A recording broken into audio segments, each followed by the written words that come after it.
And all I need you to do is crack a book open. And you will see. You will see. I learned this stuff in sixth grade. Miss Dow, shout out to Miss Dow, a white woman, sixth grade, William E. Gladstone Elementary School. She taught us these kinds of things, man. My mom, my pops wasn't even here when I got here, but his presence through my mom taught me and my sisters the history of our community, man. We better than this. Stop allowing people who hate you to dictate what you're going. Second way we can destroy some of this foolishness in regards to what's going on in America. Homeschooling is not the most terrible thing. How about this? You can use this homeschooling exercise that you're going through right now to redo the entire education process in your mental for your home. Do y'all understand that when the school system was set up in the United States of America, we were agricultural country. I would say company, but same thing. We were agricultural country, which means you have to get your ass up and help your parents with the livestock, with the crops and things like that. That's why you get the summers off. Education cannot be effective if you take 2 months off everything you learn. If you need a week or two, if we need to rethink how we educate our children, get some of these educational tools and consistently grow and learn as our children grow and learn.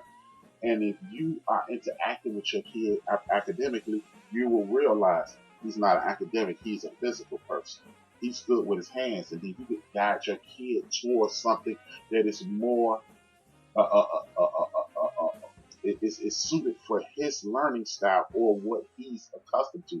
You may have a child that is naturally mechanically inclined, so you can point them towards heating and air conditioning. Why did I pick heating and air conditioning? Because you cannot be replaced.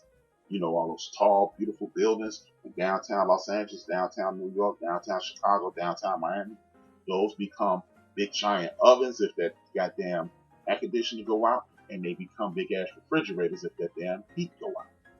So you cannot, that's what computers run the world. So if the computer runs the world, and the thing that keeps the computer running perfectly is air conditioning and heat, you're more irreplaceable than the guy who programs the computer. Because nobody's thinking about that guy. They just think about the guy who fixes the computer, who programs the computer. He's the smart guy. No, he ain't. Just like the plumbers of the world. Oh man, I don't want my kid fiddling around that, but your kid might be mechanically inclined. But guess what? You get into heating and air conditioning, plumbing, and construction of things. Guess what that may trigger? The ability to become an engineer. They will figure out ways to create things to make their jobs better. That's why slaves were able to come up with invention, because they were doing all the work which inspired inventions. So homeschooling is not a terrible thing if we're doing it properly. You're engaging with your child. You are creating a bond with your child. Me and my daughter have a bond to this day because I used to hold her feet to the fire academically. She hated it initially. Now we're tight. We're best friends and worst friends. We too much alike. That's why we don't get along. But that's why we have issues. But that's neither here nor there. But these are things that we can attack from a grassroots level that will take care of us in the long run. We don't have to buy in to the cockamamie schemes that they got out here for us, y'all. Stop falling for the banana and the tailpipe, please, man. And understand, this situation is under attack because of systemic racism. Hotspots. What? Look.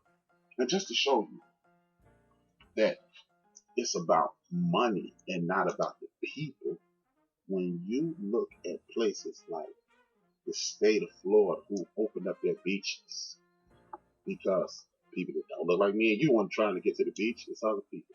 Oh, we tired of being in the house. You're violating our rights. Bring your ass out there and die then. But see, look, me personally, it's gonna sound cruel as hell. But me personally, take your ass out there. We'll find out in 14 days what the end result is. See, when you so civically bound that you are not common sense held, hey, take your ass out there, cuz. We'll see what's up with you in 14 days. Now, 1,500 y'all go on out there and get your party on at the beach, and 700 y'all come back. Then you turn to your boy and say, hey, what the hell you let us out there for? You got the right to go wherever the fuck you want to, but I'm not willing to take the chance on dying. It's one thing to go out there to do what you need to get bread and meat, because if you don't work, you won't eat. But to boogie and party and get it in, boy, y'all better get the hell out of here. Sit in the crib, black folks. Sit in the crib. Clear out all the suckers.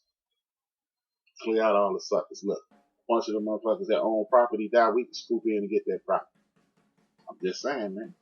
Hey, man, look, y'all wanna have empathy for people who hate you, go right ahead. But it's enough of that, man. We got to worry about us. We must worry about us. When we stay talking about these hot spots, hey, man, this is what we gonna do, black folks. This is what we gonna do. We're gonna go back to cleaning old school style. Everything we need to be around, not everything we need to be around, needs to be smelling like bleach and disinfectant, y'all. Because understand that this thing may come back, but if we are already cleaning the hell out of our communities, cleaning our apartment buildings, asking our aldermen to put trash receptacles at the end of our blocks, making sure we're not littering, cleaning off our sidewalks, we will be able to get ahead of this thing, and then and only then will we be able to fight it on for a decent amount of time, or even forever. You know, the thing is, like, this is what they want us to focus on. Like I just said, 1,200 people from the state of Oregon, state of Washington, and the great state of California have died from COVID-19. And then they want to throw us out there. Well, it's only this many. Do you know there ain't many test places in Inglewood? What people ain't dropping dead in Inglewood either. And then they want to bring up this foolishness about violence in our community. Hey, man, if you put people in condensed places and put them into a state of panic, they will lash out. Yeah, that's why they call it the housing project. Because I'm gonna give you very little resources, very little space, and watch you react. Crabs don't naturally grab other crabs and fight them. A barrel is not their natural habitat. You see crabs on the floor of the ocean, they're just walking around. But if you put them in a barrel and have them fearing for their lives, it's me or you. On the protesters in Minnesota, there were folks dressed as American flags, masking that racism. Most of them weren't wearing masks, and I'm gonna talk about that in a second. Most of them weren't wearing masks, and wasn't now ninja in sight. So I agree. Let them go out there and suffer the consequences. Thank you, RC. Thank you. Always contribute to the show mightily. Thank you, brother. And that's something else I want to talk about. As I talk about the thing in South Central. Oh yeah, there's not enough testing take place. You know why? Because people, and you know what, you know what you hardly ever see when you see these movies and you see pictures. You'll see a whole lot of trash on the ground. You see a lot of nasty people. Them people come from the South. They only 1-2 generations into Los Angeles. They got standards and things like that. See, y'all think everybody in LA, South Central, Watts, fucking gangbangers. No, I keep telling y'all, stop allowing 10, 15,000 people that's in a certain area dictate what 100,000 people represent. These good people out there. My brother D Gray, my sister Low Key, they from there. They from there. I talk to them regularly. But it ain't a bunch of people dropping dead out there because they are not nasty ass folks, germ infested folks. They cleaning, they helping each other. They doing the damn thing out there. And they are social distance. They ain't out there hugging and kissing, but they out there commiserating from a dick. Look, first of all, we don't do a whole lot of hugging, kissing, and touching all the time. No. So stop it, man. Stop it. See, we gotta stop letting the people who control the media control our minds, because that's what they're doing. Thank you, man. We have to. It is imperative, folks. It is imperative. Here's another trick by the man. All of a sudden, you from South exact. It's not. No, it's not. It's not nasty. Thank you, Lulu. Thank you, Lulu. Lulu from South Central. She says it's not nasty. There you go. This is what I'm saying, man. Stop believing that everybody is some wild ass animal from these places. Man, they just like your ass. You reduce resources, you reduce opportunities, you put people in a sense of hopelessness, and they will hurt you and anybody in their way. But most people in Los Angeles, South Central, Oakland, Sacramento, Chicago, New York, the Bronx, or wherever you're from, we good people, man. We're not gangbangers. I come from gang culture too. I'm from Chicago. But everybody on my block wasn't no damn gang. But anyway, but they're also starting to turn these things that make them more money into gigantic necessary things. Look at this. This is to show you these ass clowns in Florida. The ass clowns that run the state of Florida. They made the WWE an essential job. Y'all do understand that was a blueprint, though. Don't think that was just happenstance. Oh man, you know the WWE, that ain't hurt nobody. No, that's what we call on the west side of Chicago. That's the underlay for the overplay. That's the underlay for the overplay. If Vince McMahon can have them dudes touching and wrestling and throwing each other to the ground, when the fall come around, we gonna watch them play some football. Watch, mark my words, peep my words. Football and them athletes, they're about to be essential employees in a minute. You don't believe me? Just watch. Them athletes are about to be essential employees because it's too much money being made. There's too many people run out there buy a new t-shirt, a new jersey, new shoes, shirts, socks, and drawers every year. They're about to be essential, y'all. They're not missing out on that money, man. And then you got people like LeBron James who sticking to his guns, and then they emotionally blackmail him and make him feel like what he said is wrong. Hell no, I ain't finna leave my family here. And then, well, if we got to do it for the fans, I'm one of the fans. Fuck the fans. Fuck the fans.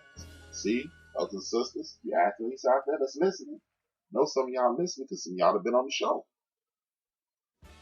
If you take your dumb ass out, this is why when you get you need to be living right outside the hood. It sounds crazy, but if you start living like you got a real good job, like my brother D-Ray, Nunu can tell you, Jim Kelly used to live in Compton. Rick Ross, Rick Ross, talks about how him and Jim Kelly used to play tennis all the time. There was nothing for famous black people to be living in the hood. There was nothing for that. Start living within your means, and then when that money start going away, when something like this happens, you living in a $50,000 house, or you living in a $200,000 house, and you cool. Move to Beverly, like you live in Chicago. Don't move way out. Move to Beverly. Move to Cal City. Move to where my boy Craig used to live in Cal Park. Nice places. That's not too far out of your means. Tim Hardaway did. Tim Hardaway had a crib in my boy Craig built. But if we start living like that again, living around each other, investing in each other, then you become a hero like Free Ray Rick Ross. He's a millionaire again. People don't, he don't never say it, but I know he's a millionaire again. But he living in the hood. He got auto shops and things like that. He helping brothers and sisters survive. Auto repair, auto shops, t-shirt companies, selling marijuana now, legally. It's just, hey man, he's doing what he got to do to survive. He's doing what he got to do to survive. So when something like this comes about, professional athletes, and they try to force you into playing, force you to leave your wife and kids, and your mom and everybody else, and the people who mean something to you, you know what happens then? You can say, well, don't pay me. I'm staying at the crib. Because see, LeBron could do that, but they'll turn him into the big bad wolf. He'll be the devil. He will officially be the devil if he did that. So, but he has to play by those rules because he hasn't set his life up to allow his brothers and sisters to protect him. This is why we